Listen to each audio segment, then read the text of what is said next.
Be there, December 3rd to the 5th, 2025, in Dakar, Senegal. Next in Summit, where artificial intelligence and blockchain propel the future of Africa. nekk expert international en intelligence artificielle te nekk it intelligence artificielle ak transformation digitale nekk it CEO bu Prime Dash te it nañ waxtaanee thématique yi bëri rawatina wàllum intelligence artificielle blockchain autonomisation financière numérique entre autres lu jëm ci li nga xamante ni moom mooy sommet bu mag bi nga xamante ni ñu ngi koy waaj a amal fii ci Sénégal rawatina Ndakaaru ci weerum décembre laata loolu ñu bàyyi suñu gan di Madou Sylla Sud FM sud2.com mu ngi lay dalal. Merci beaucoup. Merci pour l'invitation. Merci beaucoup et bienvenue. Fàttali vous êtes yaa ngi nekk expert international en intelligence artificielle nekk it intelligence artificielle et transformation digitale nekk it CEO bu Prime Dash donc ñu ànd ci ak suñu ki ji xam-xam màcc lool yi ngeen ko xam Lamine Mbodj Lamine ñu ngi lay fay Malamine di nuyu suñu invité bi nga xamante ne tey mi ñu indil incha allah ay nouvelles yu neex ci wàllu technologie. yaakaar naa ni dina bokk ci li nga xamante ne moom mooy tax suñu technologie jëm ca kanam incha allah. merci beaucoup Lamine Mbodj pour li nga xamante moom mooy mot de bienvenue bi. tey comme ni ma ko waxee rek ñi nar a waxtaanee thématique bu bëri mais déjà ak sommet bi nga xamante ni ñu ngi koy woowee Nexten Summit donc Madou Sylla déjà est-ce que mën nga ñëwaat lan mooy Nexten Summit. Nexten Summit benn initiative globale la. bu commencé fii Dakar li ñu bëgg a def essentiellement mooy dimbali Sénégal jëm si kanam. ni ñu koy defee mooy andi ay idées yu bees. andi investissement. aussi regrouper rassembler ñëpp. muy gouvernement muy les institutions privées. et aussi la prochaine génération. mooy les startups. dañoo bëgg a andi à peu près 5000 personnes venant du monde entier. ñëw fii Dakar proposer li ñuy def. Sénégalais yi proposer li ñuy def ñu andi investissement ñu dem si kanam. loolu mooy Nexten Summit. merci beaucoup pour leer yi déjà Mbodj yow noo gisee déjà seen initiative boobu ñu koy woowee Nexten Summit mu am ay thématiques yu bëri. yi ñuy war a mën a waxtaanee bokk na ci ma leen ko waxee intelligence artificielle blockchain autonomisation financière numérique ak yeneen xeetu thématique yi nga xamante ni àdduna ci wàllum xarale yees yi donc déjà noo gisee initiative bi. ñoom ñoo xamante ni c'est des ñi nekk ay Sénégalais un peu partout. donc noo gisee initiative bi. waaw xanaa mu ñëw un peu ci li ko motiver mu taxawal initiative bi c'est-à-dire aussi bu mënee ñëw un peu ci background am tuuti donc ak ñi nga xamante ne ñoom ñoo seq kuréel bi ñu ngi leen fédéré tout ça bu ci mënee ñëwaat après ñu soog a aussi thématique.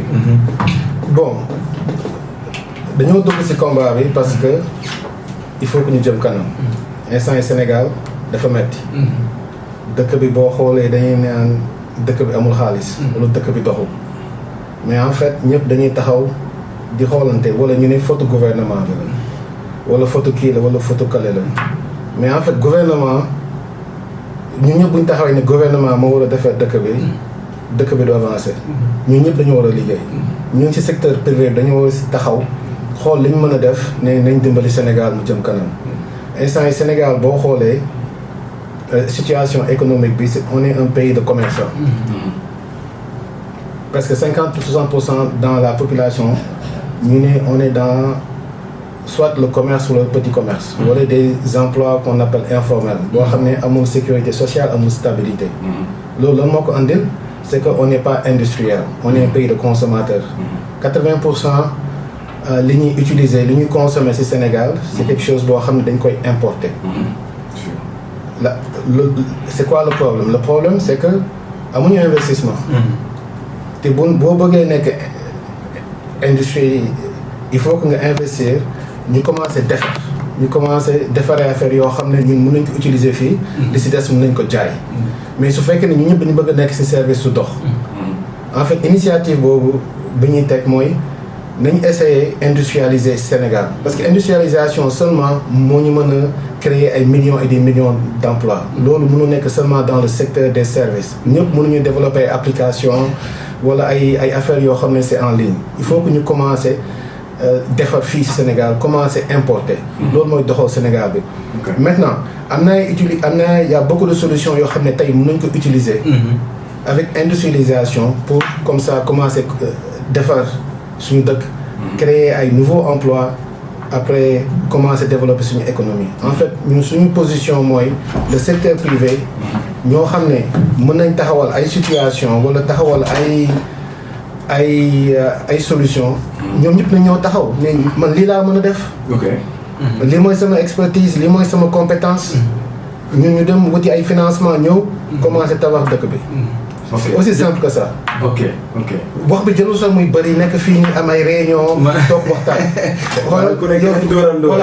yow looy def lii laay def lii mooy sa compétence maintenant pourquoi intelligence artificielle parce que intelligence artificielle instant yi boo xooloon il y a 2 wala 3 ans soo bëggoon développer benn affaire bu grave benn application wala nga développer benn système tu avais besoin de beaucoup d'ingénieurs yoo xam ne ils ont beaucoup de compétences mais gars yi bu ñu déggee intelligence artificielle daf leen di tiital mais li may wax mooy intelligence artificielle moom mooy l'effet rattrapeur yow tey nii tu peux être un jeune sénégalais mën nga defar une application aussi robuste qu'un jeune qui est aux États-Unis wala dans d'autres pays l'intelligence artificielle mooy effet rattrapeur pour ñun ñëpp mën nañ utiliser solution yooyu dugal ci investissement avec des idées et comme ça on peut commencer à développer des industries ici au Sénégal. Mbodj li nga li mu wax ci inspiration bi fu mu jógee ñu fàttali peut-être c'est loon on est sénégalais ñi nekk ci diaspora bi aussi am ay initiative indi ko bëgg ko partager ak population bi aussi accompagner yeneen nouvelles initiatives yi pour aussi nañu ci li nga xam bokk na ci seen ambition mooy maanaam mobiliser lu toll ci 1 million de personnes par rapport à ces nouvelles filière intelligente noonu laa ko mën a tuddee. ak aussi surtout choix bi ngeen def ville de Dakar pour mu nekk ville comme étant pôle innovant par rapport à ça. balaa ngay leeral loolu noonu Mbodj lan nga am li ngay yokk par rapport ak inspiration nu nga ñëwee ak volonté bi d'accompagner bu ñu xaar ci ñee ñoom ku nekk mën a indi. ci li nga am par rapport ak sa intelligence. voilà moom boo déggee ay waxam dafa mel ni synergie lay woote quoi c'est-à-dire. benn écosystème boo xamante ne ñii dañuy am xalaat ñii dañuy am xaalis ñii dañuy am benn secteur bu ñu viser pour def fa xaalis wala sax indi fa innovation ñu boole leen ci benn écosystème boo xamante ne mécanisme bi war a tax tey jii projet yooyu day sotti parce que boo indee sa idée à côté nga am ku la financer développement au projet yi dina gën a gaaw mu wax aussi waxu intelligence artificielle bi nga xamante ne tey jii li mu ci wax mooy dëgg c'est-à-dire tey jii intelligence artificielle day raccourcir les temps chronologie bi yooyu yëpp da ciy jouer da koy impacter ba nga xamante ne tey jii lépp loo bëgg a réaliser rek day doon lu gaaw mais aussi côté ressources aussi dina la épargner ngay jël budget bu rëy pour benn projet boo xamante ne ça va prendre de l'argent ak du temps donc mu nekk initiative bu baax en tant que sénégalais boo xam ne xëy na mënoon nga toog fa nga ne di développer li ngay développer di am sa xaalis fàtte sa réew donc bu ñu ñëwee nag Sénégal fii di ci def ay initiatives yu mel nii c'est à saluer c'est à accompagner te nag yaakaar naa ni vous venez à l'heure quoi parce que tey jii gis ngeen ñu teg fi benn agenda boo xam ne dafa dem ba 2050 te lu ci ëpp ci wàllu numérique la wala technologie transformation numérique donc vous êtes à votre place bienvenue et félicitations. Mbodj sama question bi may posé kii di Madou Sylla bokk na ci li nga xam ne ci seen ambition boobu mooy maanaam fexe bu inciter lu toll un peu plus d'1 million de personnes ñu daal di intéressé ci thématique yi bees yi rawatina intelligence artificielle blockchain autonomisation financière entre autres déjà naka ngeen fas yéene mobiliser population yooyu surtout Afrique fii rawatina Sénégal au moment où les gens sont un petit peu réticents par rapport à ces nouvelles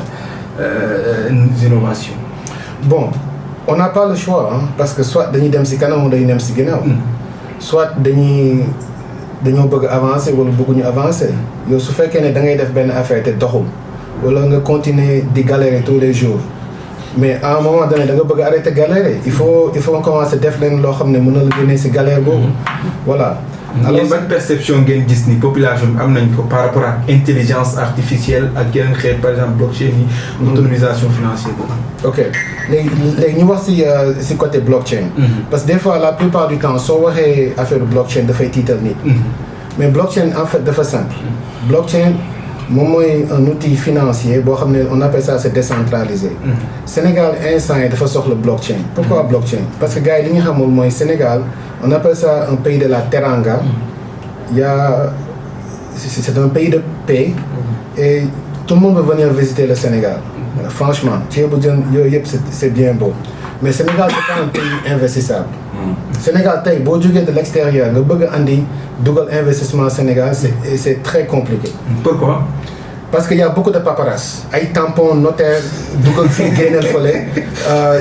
C'est trop. Effectivement, oui. Les gouvernements, ils peuvent dimbali si côté bobu non. Yo instant voilà, par exemple, nga ñëw wacc Sénégal, gars yi jëlé la aéroport, nga am ben passeport étranger. War nga ñëw en 24 heures commencer business, am sa nénéya, am sa compte bancaire.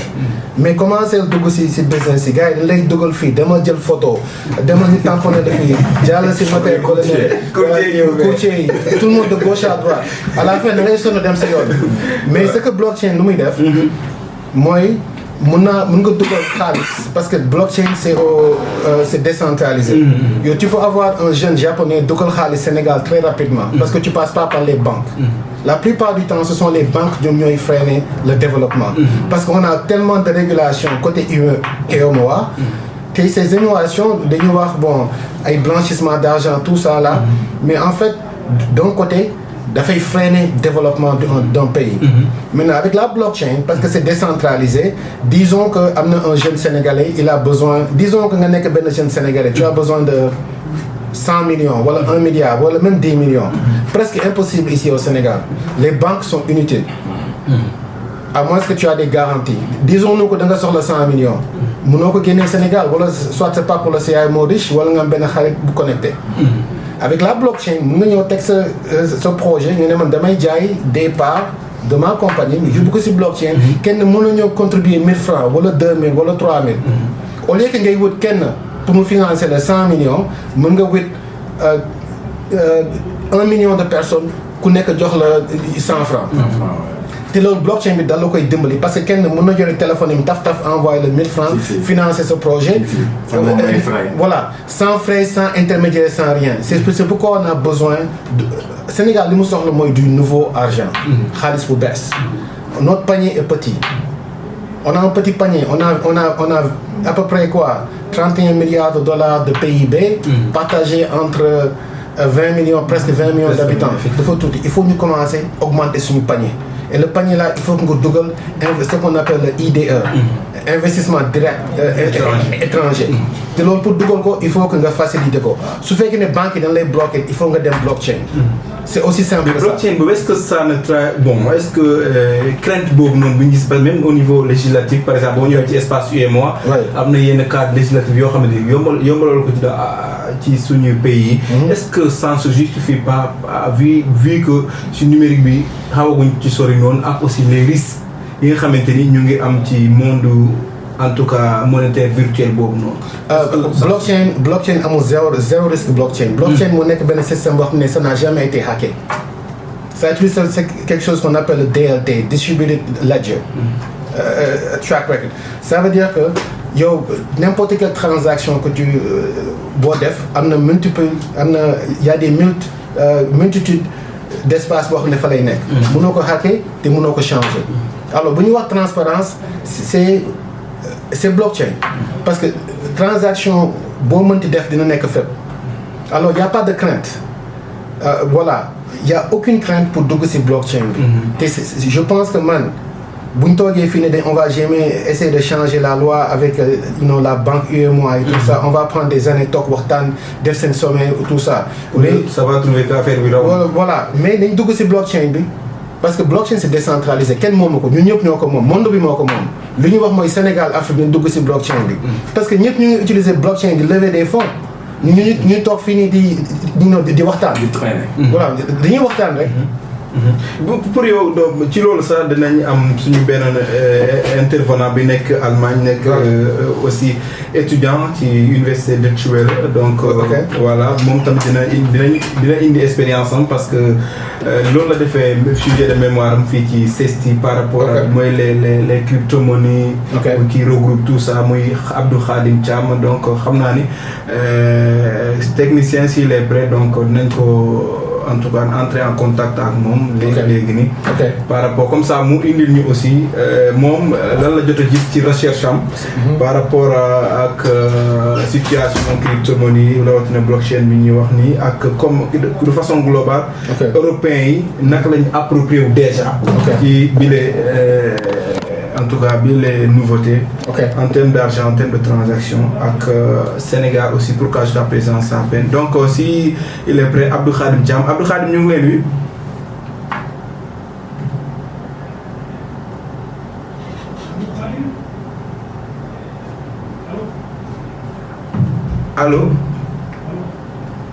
allo Abdou Khadim Thiam yaa ngi may dégg.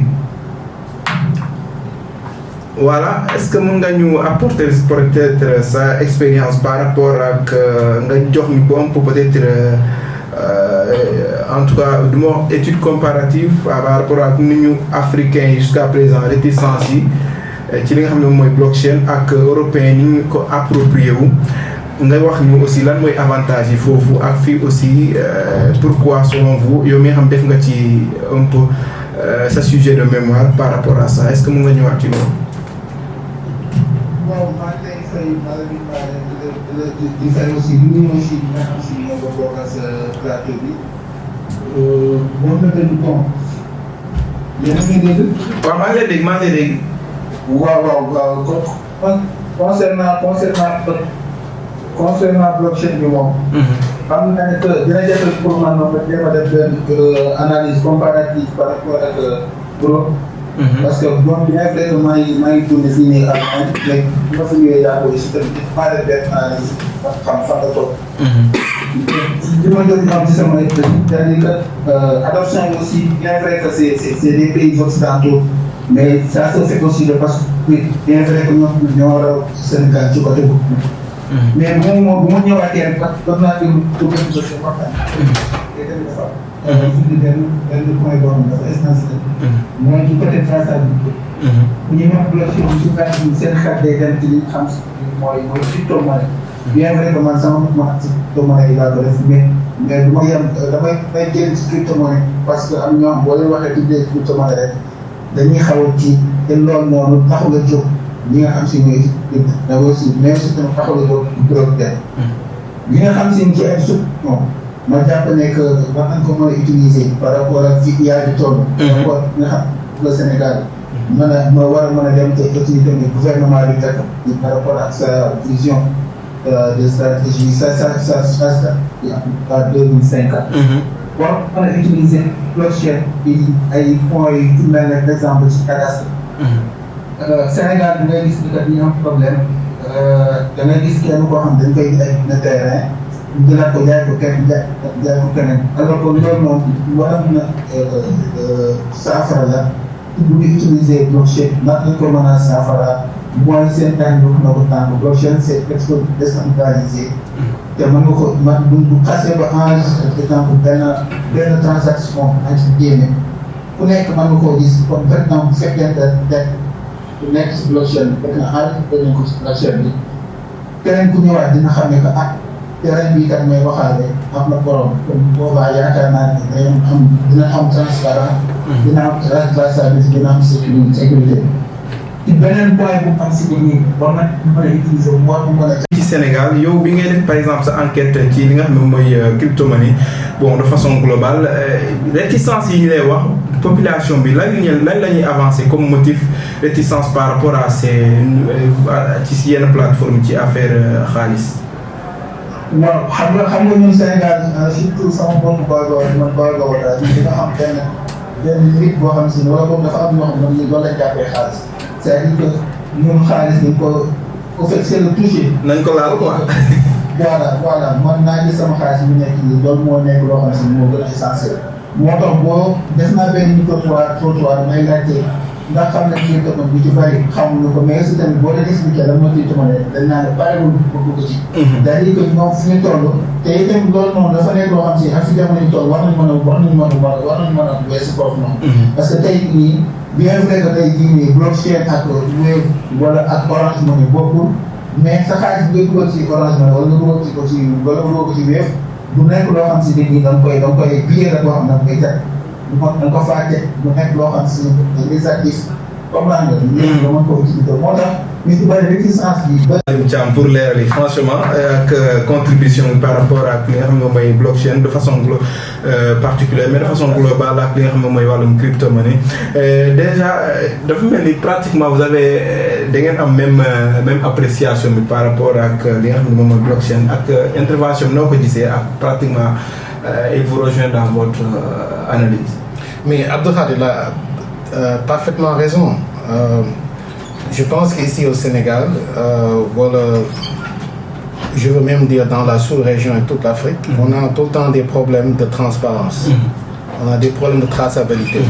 Mais avec toutes nos fonctions publiques, ou bien toutes les choses dont on a besoin pour évoluer correctement comme une société, tous les problèmes socio-économiques qu'on a, on peut les résoudre soit avec la blockchain, soit avec l'intelligence artificielle, plus l'investissement.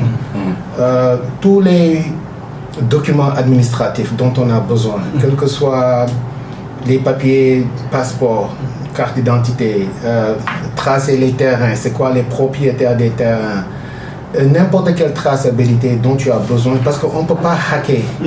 C'est ça, en fait, l'essentiel. Le blockchain, ça te permet de distribuer cette trace dans beaucoup d'espaces. C'est dès que c'est transmis, c'est final, et nous tous, on peut voir la même chose. Alors, si l'Afrique, en général, seulement pas le Sénégal, veut aller vers la transparence, veut enlever la corruption, il faut qu'on aille sur la blockchain.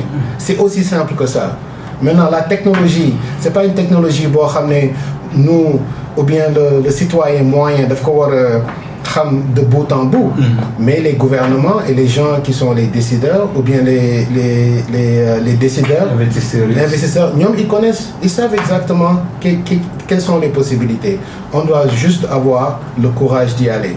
Et si on franchit ce pas, Mohamed nous commence à adopter des solutions pour l'efficacité et l'efficience, comme la blockchain, utiliser l'intelligence artificielle pour aller plus vite, et aussi utiliser l'investissement vers l'industrialisation du Sénégal, on peut aller très vite. Le Sénégal, c'est un petit pays, on est seulement 20 millions de personnes.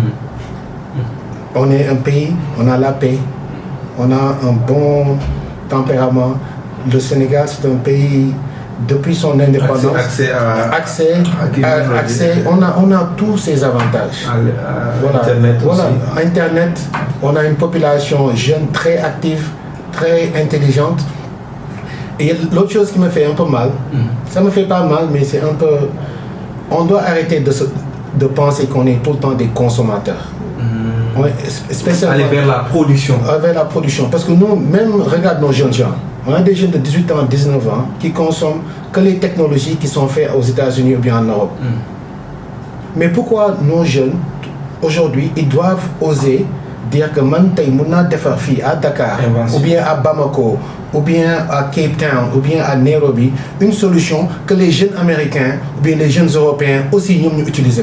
Mais nous, on se dit que si ça ne vient pas, mais c'est pourquoi je dis qu'il faut que nous ayons cette intelligence artificielle, parce que ça c'est l'effet de l'attrapeur. Nous pouvons utiliser de développer des solutions et nous pouvons consommer. Tout ce qui est la différence, c'est est-ce que ben prompt. Il y a des solutions comme Lovable ou Lama Coder. En 30 secondes, nous gagnons l'application front-end, back-end. Nous avons beaucoup de production dispersée à partir de moi. Mais si nous jeunes, il faut que nous commencions à développer des affaires ici au Sénégal, voilà. Solutions utilisées, WhatsApp, Facebook, Instagram, TikTok, tout ça. Mais nous sommes vedettes. pourquoi seulement solution yooyu ñooy nekk vedette nañ commencé créer te ñoom ils ont la possibilité aujourd'hui avec l'intelligence artificielle mën nañ ko développer fii Sénégal jaay ko fekk. Mbodj déjà balaa nga rebondir loo jàngat ci intervention Abdoul Khadim Thiam concernant ak li nga xam ne moom mooy blockchain ak étude bi mu def ak réaction yi mu jël. Voilà, c'est pertinent, hein, analyse. Tu sens que nous devons faire des recherches, quoi. Après aussi, il faut savoir que, voilà, le problème de culture, moi, est posé où. C'est-à-dire, Européens et peut-être Américains, ils ont une culture qui est avancée, qui est évolution, qui est innovation. Quelle initiative? Nous, Africains, moi, je collègue de là, pourquoi Africains, voilà, réflexe, donc consommateur. mu mel ni tey jii copie wala sax consommer rek lañ fi nekkee daal. mais je crois aussi quelque part comme ci écosystème bi maa ngi ciy yëngu tuuti yaakaar naa mi ngi changé. mi ngi changé parce que voilà léegi suñu xale yooyu ngay wax ñi ngi xalaat yoo xamante ne macha allah boo gisee sax incubateur yi bëri léegi. voilà loolu moo ko. booy commencé nañ jël ay au niveau international am na ku ñu dalal fii aussi bu développé benn solution bu am solo ci wàllum. yoon médical am na aussi ñu développé ci wàllum circulation bi. voilà yooyu waaw yooyu yëpp voilà mi ngi ci yoon bi tey yaakaar naa te boobu sax ngay wax yoon médical bi boo xoolee moom expliqué na la ba ne la même américains yi ils s'y intéressent. voilà donc mi ngi changé daal maintenant. aussi il faut savoir que ni ça va prendre du temps acculturation bi voilà loolu noonu yëpp ay aspects la à tenir en compte et que tey jii peut-être gouvernement bi xam na fi affaire yi jëm ba nga xamante ne tey jii li ko intéressé moom mooy digitaliser administration yi ak procédures yi dématérialiser lépp li nga xamante ne mooy procédure administrative donc pour man yooyu noonu mooy jalon de base yi bu ñuy yóbbu ci technologie yooyu donc évidemment dina jël temps parce que voilà kañ lay pare kañ la Sénégal yi di approprier mais je pense que sensibilisation bi ñuy def aussi baax na ci et que forum yi ngay yu mel ni yi ngay organiser tamit baax na ci mais le tout c'est de contextualiser say objectifs ak say vision par rapport ak avancée technologie parce que tey jii comme ni ngeen ko xamee rek Sénégalais yi ñi ci ëpp langue bi ñuy waxtaanee nekkul langue tubaab bi te loolu buñ ko changé wul dina bokk ci li tax ñuy copier tout le temps tubaab bi c'est-à-dire il faut ñu jël lépp personnaliser ko ba pare voilà def ko loo xamante ne day adapté wu ak suñu culture suñu réalité ba nga xamante ne tey jii Sénégalais bi nga xamante ne moom moo nekk fële sax musul jaar foo xamante ne mën na ko permettre mu adapté avancée technologique kooku dina mën a comprendre enjeux yi ba mën a adhérer te secteur bi tax fii développé économiquement parlant moom mooy secteur informel donc nañu dem ci sens boobu lépp lu ñuy def nañu privilégier langue locale yi quoi. bokk na ci li nga xamante ni yéen a ngi koy waaj a waxtaanee ci seen summit boobu noonu mooy wàllum autonomisation financière numérique déjà loolu soo koy wax pour citoyen lambda sénégalais boo xamante ni xamul lu muy wul noo ko mën a expliquer de façon peut-être un peu terre à terre.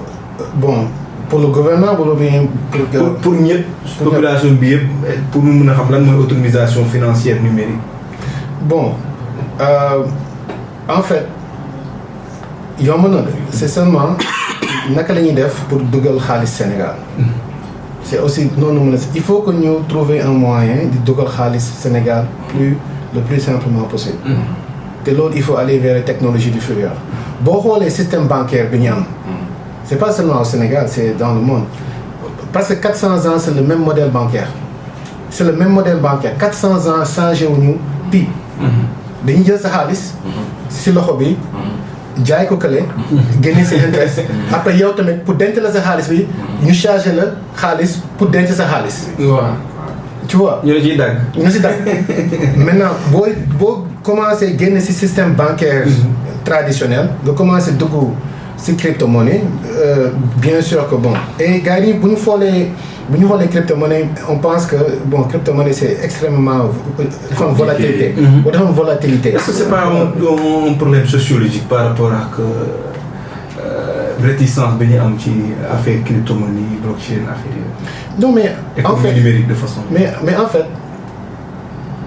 y avait un temps boo demoon marché Tilène des fois damay dem marché Tilène damay jaaxale parce que des fois damay dem toog di xool da nga gis benn maman boo xam ne jàngul mais mu ngi utiliser téléphone am di envoyer xaalis à un moment donné da ngay toog nga ne xalaat est-ce que yow lii c'était possible il y a 10-15 ans parce que on opérait dans le cash mais moment boobu dem na ba adapté parce que xam na ne moom li ko intéressé mooy pas am ay saaku xaalis wala ay cash def ko ci poosam parce que kenn mën na ko ñëw jël voilà mais lii mu nekk avantage moom mu jël téléphone am yónnee kenn benn genre mobile money dafa adapté parce que xam na ne loolu moo gën a gaaw xaalis bi du ko denc te xaalis bi xam na fu mu nekk te bu ko bëggee yenn kenn mën na ko yónnee kenn mu dem foofu noonu population bi dina adapté wu buñ si gisee seen intérêt ñun ce qu'on doit faire commencer wax nañ lan mooy intérêt bi comme Abdou Khadre lu mu waxoon côté terrain Sénégal boo demee fépp arrêt d'escos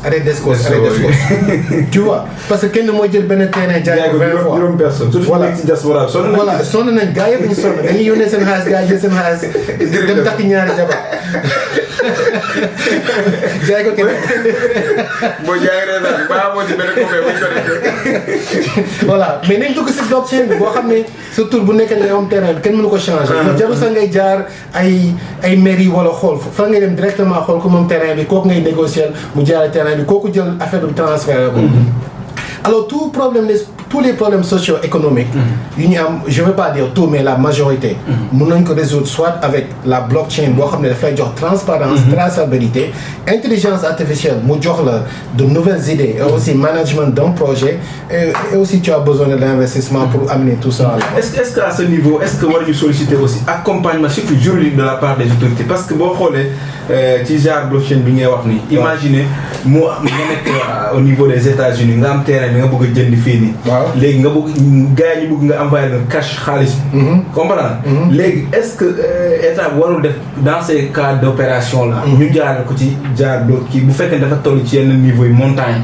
ñu jaaral ko foofu comme ça su ko defee ñu bañ di arnaquer nit ñi voilà je sais qu'il y a 2 ou 3 projets en ce moment au Sénégal bu gars yi dañuy jéem a def cadrage Sénégal parce que Sénégal boo xoolee amul adresse gars yi géolocalisation lañ lay yónnee n'est-ce pas amul adresse boo xam ne mën na ni 1 2 3 adresse bii nii des fois c'est un peu farfelu maintenant je sais qu'il y a 2 ou 3 grands projets mais il faut ñu cadrer Sénégal commencer cadrer kër yi commencer cadrer terrain il y a du travail à faire ça ce sont des entités publiques yoo xam ne ñu ngi commencer développer projet bi je sais qu'il y a 2 ou 3 projets bu ñu paree foofu noonu après on peut amener tout sur la blockchain ok mais ça commence avec le cadrage il faut ñu pare cadrage ba pare xam yow par exemple sa adresse fii la exactement parce que c'est flou des fois bon mu nga dem bon quand dans les nouvelles villes les nouvelles cités il y a un peu plus de cadrage mais Dakar boo xoolee si banlieue bi boo demee Pikine Guédiawaye Yeumbeul c'est extrêmement compliqué nga ne lii mooy adresse spécifique fenn voilà il faut que ñu commencer def cadrage dëkk bi d'abord après balaa ñu egg si foofu noonu y a un peu de travail à faire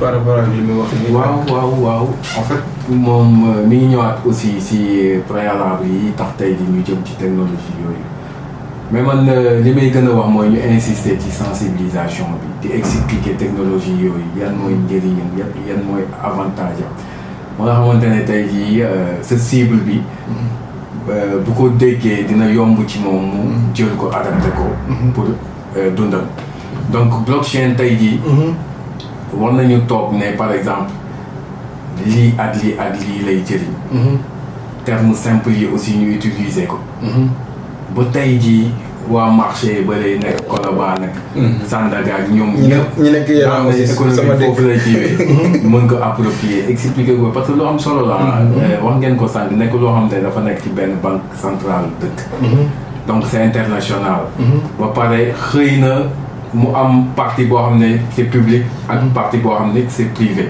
yooyu noonu yëpp ci li tënk blockchain ci la bokk maintenant comme ni ma ko waxee tout le temps dañuy ñëwaat ci sensibilisation di def ay soit sport ay émission wala sax voilà ay di def terrain pour dem ci ñi nga xamante ne ñooy acteurs économiques yi di leen sensibiliser loolu exactement ok beneen thématique bi comme que instant xaw ma sa amatuma sama téléphone amatuma ban heure a jot soo sa yóbbu na sama téléphone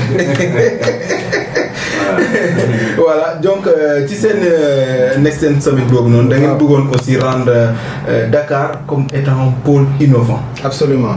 Pourquoi choix Dakar pôle innovant ak lan mooy pôle innovant? Bon, en dehors que je suis sénégalais, on met ça à côté, je suis patriote, j'adore mon pays, je travaille pour la patrie. Sénégal, c'est un pays stratégique dans la sous-région. Et parce qu'au Next Summit, on est un groupe de 30 personnes à travers le monde. Et c'est multinational, multigenre, multiethnique.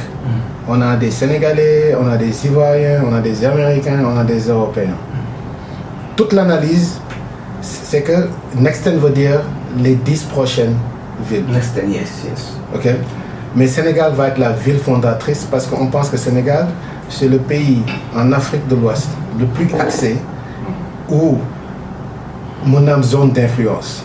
Ça veut dire que l'Union de défi Sénégal, on peut exploser, parce que Sénégal c'est une référence de base en Afrique de l'Ouest.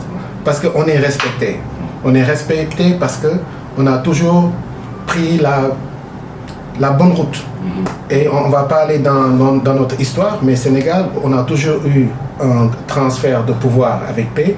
C'est un pays de la Teranga. Relativement ici, chaque citoyen se sent en sécurité. Sur quel levier comptez-vous appuyer comme ça pour rendre Dakar pôle innovant? Bon levier par exemple, viser.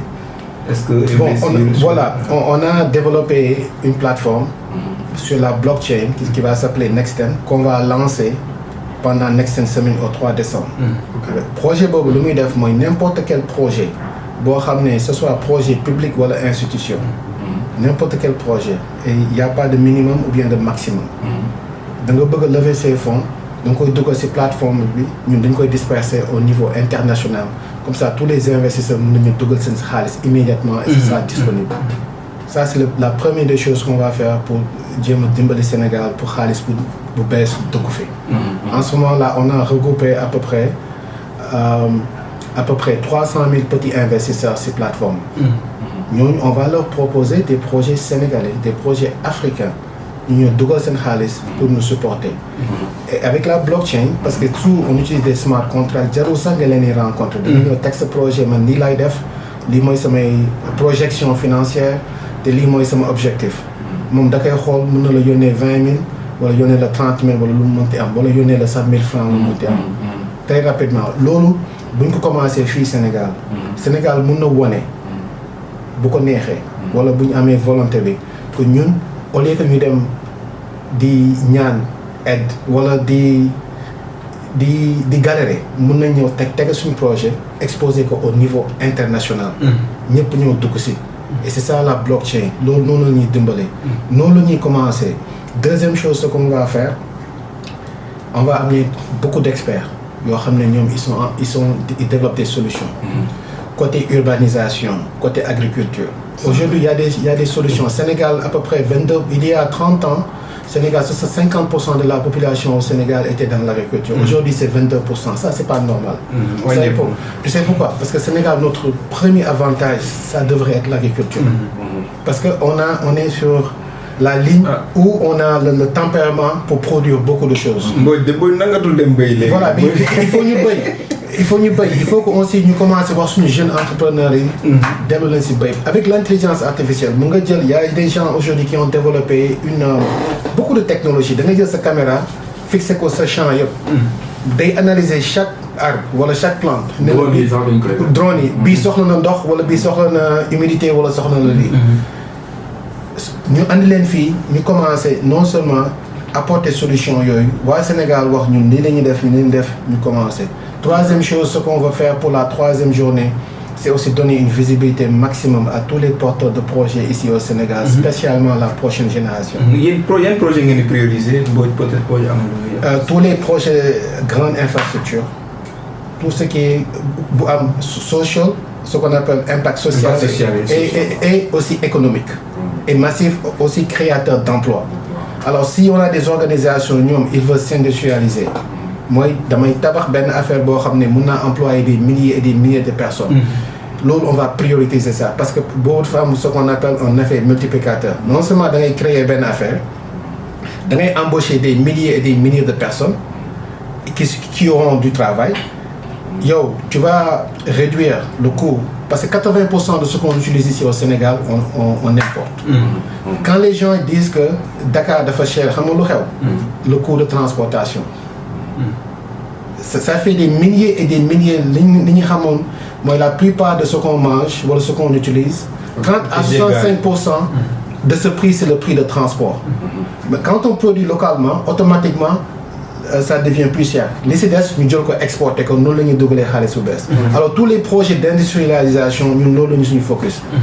Moi, par rapport à la priorisation, comment prioriser les projets, type de projet, ak choix ville Dakar, nous avons dit pour mon pôle innovant.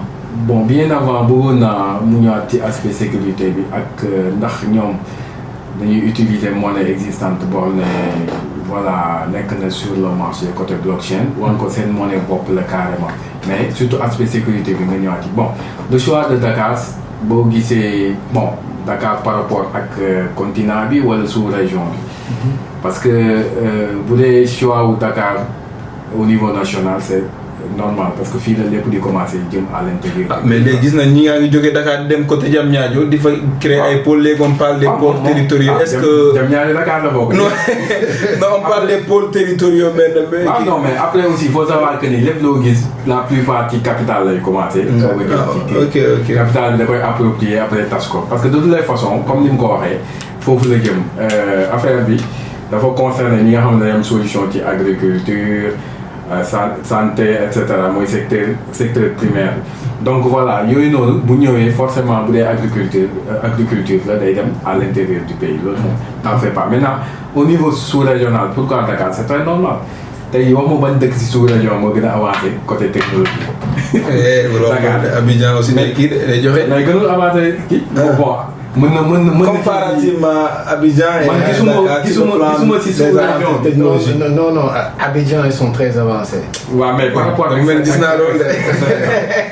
bon tu sais pas forcément ci ay blockchain mais je veux dire ni ñu approprier aux technologies bi bay adapté ay 5G ak yeneen génération yi ñëw mais aussi voilà. Abidjan dem naa fa lu bëri. Abidjan comme Europe Afrique la. Abidjan boo demee côté technologie. Abidjan tu sais en Afrique. Si tu veux être une ville développée, il faut avoir 3 ou 4 ou 5 villes développées. Sénégal, on a une ville développée, c'est Dakar. Eux, ils ont 3 ou 4 villes qui Abidjan, Yamoussoukro. Voilà, ils ont beaucoup de pôles. Bon, les gens, tout le monde ne vient pas à Dakar. Il faut qu'on se trouve ça, c'est côté organisation. Mais Abidjan, ils ont connecté le pays, ils ont fait du bon travail. Bon. Franchement. Maintenant, notre avantage sur Abidjan et les Ivoiriens, c'est Dakar a le meilleur temps. Voilà. Le climat de Dakar, Abidjan, il pleut beaucoup. Je pense que c'est ça notre avantage. Mais côté technologie, côté avancement, ils tapent fort. Hein. Ok. Les aspects sécurité côté plateforme, avec monnaie bien utilisée. Ndax monnaie boo leen créé la, mais aussi. Non. C'est aussi simple. Dans les deux ces plateformes, disons, tu vois un projet, un jeune Sénégalais, ou bien le gouvernement sénégalais veut construire une route d'ici jusqu'à Kédougou. Ça dépend. Ça va coûter ça. Donc, toi, tu utilises ta monnaie locale. Soit tu as des Chinese yuan, tu as des dollars, ou bien tu as des Tanzanian shillings. Voilà, n'importe quelle monnaie. Tu as cette monnaie, tu as une monnaie rapatrier ko, andiwat ko, dans la monnaie locale. Ça, il y a un change de devise qui se fait automatiquement. Mais sa propre monnaie est utilisée. Sa propre monnaie locale est utilisée. Bob le remonter. Ce projet. Si c'est en CFA, après ça va redevenir en CFA. Voilà, c'est pas une monnaie, c'est pas des coins et tout ça.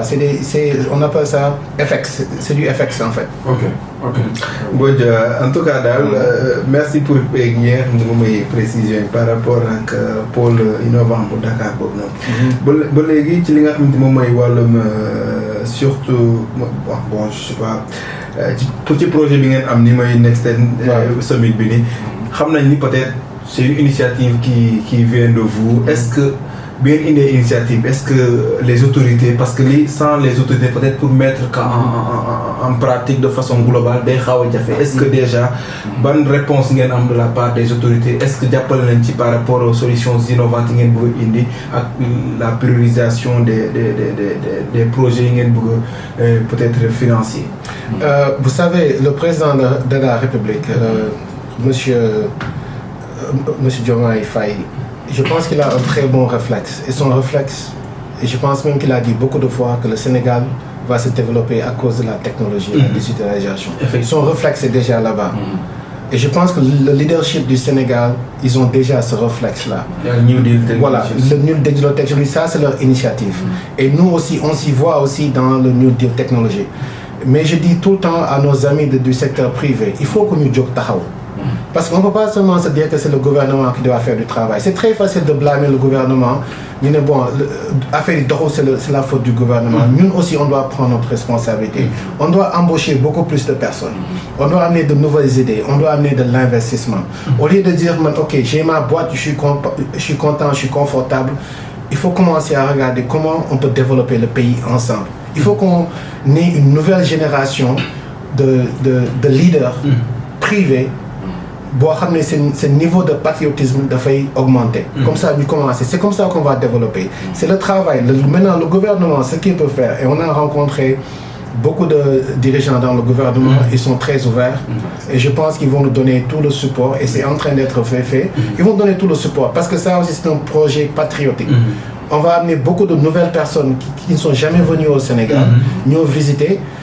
Les hôtels, ils seront pleins, les restaurants seront pleins, village artisanal, il y aura des nouveaux clients, tous les ministériats, ils vont s'y voir en fait. Mais je pense que c'est pas seulement de parler du gouvernement, on n'a qu'à parler du secteur privé. Effectivement. Voilà. Déjà, en dehors de peut-être vous, est-ce que le secteur privé de façon globale se retrouve par rapport à votre en tout cas, initiative? En plus de ça, concrètement, sur quel aspect voulez-vous que le gouvernement vous accompagne pour la réalisation de ce Next Gen Summit? Le gouvernement, c'est seulement inviter tous les acteurs du gouvernement, tous les acteurs du secteur privé à nous joindre le 3 décembre au King Fahd. On sera là-bas pendant 3 jours. Si vous voyez, le sommet est divisé en 3 jours. Si vous voyez notre objectif, la première journée, c'est ce qu'on appelle les États des sociétés meilleures. Comment l'État peut utiliser des solutions. On va venir présenter des solutions spécifiques à l'État du Sénégal pour leur dire, vous avez ces problèmes, on a ces solutions. Ce premier jour, c'est État ou bien nation et intelligence artificielle. Deuxième journée, c'est innovation. On va parler de blockchain, comment tokeniser. Tous ces porteurs de projets-là, on va leur dire voici comment vous allez financer votre projet. Et la troisième journée, c'est réservé à la diaspora et la jeunesse. Et les entrepreneurs et les startups.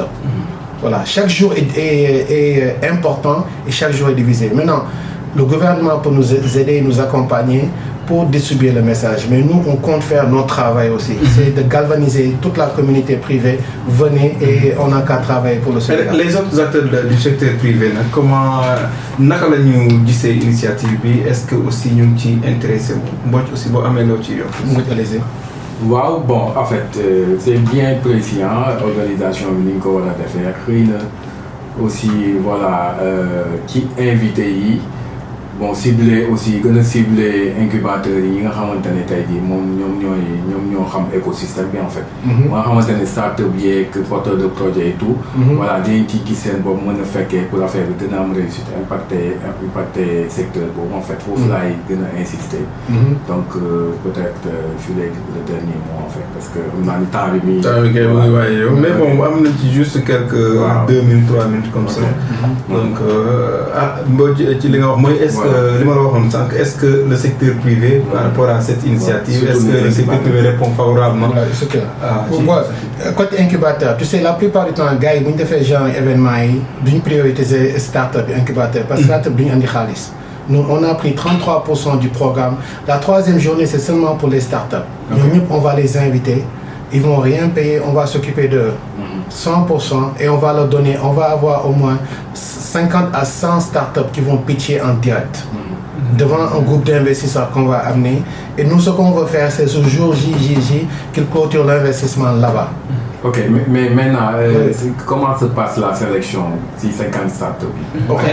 Appel à candidature. En plus de ça aussi, quels sont les moyens de mobilisation de fonds? En ce moment, vos moyens. Voilà, en ce moment, on a un comité exécutif qui s'appelle le Next Gen Executive Committee. Dont une de ses membres s'appelle Aminata Diouf. Et cette femme, elle est en recherche, elle est en direct contact avec les startups ici, localement et aussi en Afrique, qui sont les plus innovantes et qui ont beaucoup plus d'espoir. Alors, elle est déjà en contact avec ces gens-là, mais les gens peuvent toujours aller sur nextgen.com, nextgensummit.com, Ok. Et là-bas, il y a une application. Ils peuvent mettre leur application, nous dire exactement quel est leur projet et nous, on va les interviewer. Et si on pense que cette personne, elle est valide, crédible et on ne demande rien, 0 franc, on va te sélectionner, tu vas venir et on va essayer de te trouver un investissement. Nous, on va se battre pour ces entrepreneurs. Parce que moi aussi, je suis toujours entrepreneur. Alors, c'est ma passion. Même moi qui vous parle. En 30 secondes, nous sommes un peu coincés par le temps. En 30 secondes, comment comptez-vous mobiliser? Comment vous êtes parvenu à mobiliser le financement? Le financement pour ce projet. Oui, c'est des contributions. Est-ce qu'il y a un bailleur qui est derrière? On cherche toujours des sponsors, mais aussi on est adossé par un groupe. Ces gens-là que vous voyez, ce sont tous ces gens-là de bonne foi qui sont en train de supporter cette initiative. Mais on cherche toujours des sponsors, des partenaires pour venir aussi nous aider à réaliser cet événement. On veut réaliser un .com ñu amoon mbégte lool dalal ki nga xam te moom mooy Madou Sylla nekk expert international en intelligence artificielle et transformation digitale nekk it CEO bu Prime Dash donc ñu am ci mbégte lool dalal la Madou juste dernier mot. Maleni Dieng, merci beaucoup pour l'invitation et ensemble, même vous les journalistes, vous avez aussi un rôle à jouer parce que votre rôle c'est de décoder, de vulgariser des informations qui peuvent... Alors nous aussi, on veut travailler avec vous. C'est un combat ensemble. Vous avez aussi votre travail. C'est d'aller... C'est commencer, nous voir Nini, mais pas seulement des scandales et tout ça. Ok, merci beaucoup. Voilà, c'est le gars. Ok, merci beaucoup. Nous avons aussi suñu mu nekkoon mbégte lool addu ci thématique yi bëri intelligence artificielle, blockchain, autonomisation financière, numérique, pôle innovant comme Dakar. Donc ñu am mbégte lool waxtaanee ko ci émission sud2.com ñu leen jaajëfal ci yéen nga xamante ne ñu doon suivre ak yéen ñi nekk ci suñu plateforme digitale yi ñu leen di jaajëfal jox leen dig daje dans une en tout cas dans 15 jours ak aussi ñu jaajëfal suñu technicien bi di Pape Lay Dieye ak Alioune Badra Socé mi doon jàppale ci li nga xam ne mooy wàllum diffusion. Merci beaucoup ak Pape moom nekkoon ci digital. Merci beaucoup. Merci. Be there, December 3rd to the 5th, 2025, in Dakar, Senegal, Next in Summit, where artificial intelligence and blockchain propel the future of Africa.